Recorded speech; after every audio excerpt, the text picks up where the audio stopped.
ভারতের বিপক্ষে ম্যাচ শেষ হওয়ার ২০ ঘন্টার ভেতরে আবারও মাঠে নামতে হচ্ছে বাংলাদেশকে। পাকিস্তানের বিপক্ষে এশিয়া কাপের অলিখিত সেমিফাইনাল শুরু রাত 8:30টায়। এই ম্যাচ জিতলেই ফাইনালে যাওয়া যাবে, নয়তো বাংলাদেশের এশিয়া কাপের মিশন শেষ হয়ে যাবে আজ রাতেই।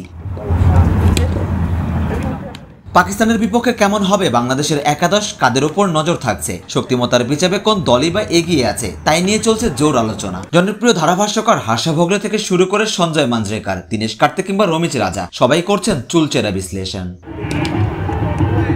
টুর্নামেন্ট শুরুর আগে বাংলাদেশকে গোনাতেই ধরতে চাইছিলেন না ভারতীয় ধারাভাষ্যকার সঞ্জয় মাঞ্জরেকার। এ নিয়ে বাংলাদেশি সমর্থকদের তোপের মুখেও পড়তে হয়েছিল এই ধারাভাষ্যকারকে। সেই সঞ্জয় এখন মানছেন ভারতের পর বাংলাদেশই এশিয়ার সেরা। পাকিস্তান বাংলাদেশ ম্যাচে তাই বাংলাদেশের ওপরই বাজি ধরছেন এই ধারাভাষ্যকার। সঞ্জয় বলেন, গত কয়েক সপ্তাহে সবগুলো দল দেখার পর প্রথমে ভেবেছিলাম ভারতের পর হয়তো আফগানিস্তানের শক্তিশালী এবং এরপর শ্রীলঙ্কা, পাকিস্তান কিংবা বাংলাদেশের শক্তিমত্তা কাছাকাছি। তবে এখন স্পষ্টভাবে বোঝা যাচ্ছে বাংলাদেশ দ্বিতীয় সেরা দল। পাকিস্তান প্রায় 15 বছর পিছিয়ে আছে। বাংলাদেশের প্যাশন অনেক বেশি, তরুণরা দিন দিন উন্নতি করছে। পাকিস্তান এখন অনেক দুর্বল। আরেক জনপ্রিয় ধারাভাষ্যকার হার্ষা ভোগলে অবশ্য মনে করেন পাকিস্তানকে হারাতে হলে ভালো ব্যাটিং করতে হবে বাংলাদেশকে। এ নিয়ে ওপেনার সাইফ হাসানের দিকেই নজর থাকবে হার্ষার।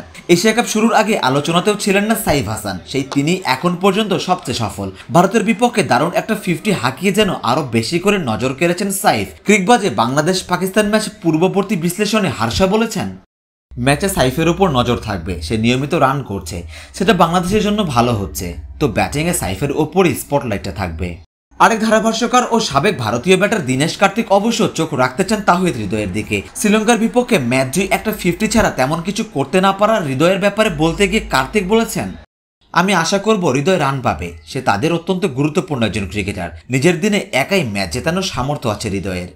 এদিকে অবশ্য সাবেক পাকিস্তানি ক্রিকেটার রমিজ রাজা কিছুটা ক্ষোভ ঝেড়েছেন তাহিদ হৃদয়ের উপর। ভারতের বিপক্ষে দল সুবিধাজনক অবস্থানে থাকা অবস্থায় হৃদয় দায়িত্বজ্ঞানহীন শট খেলে নিজের ও দলের ক্ষতি করেছেন বলে নিজের ইউটিউব চ্যানেলে জানিয়েছেন সাবেক এই ক্রিকেটার। রমিজ মনে করিয়ে দিয়েছেন বড় ম্যাচ জিততে হলে মিডল অর্ডারে খেলা তাহিদ হৃদয়ের মতো ব্যাটারদেরই আরও দায়িত্বশীল ব্যাটিং করতে হবে, তবেই নাকি সাফল্য মিলবে বড় মঞ্চে।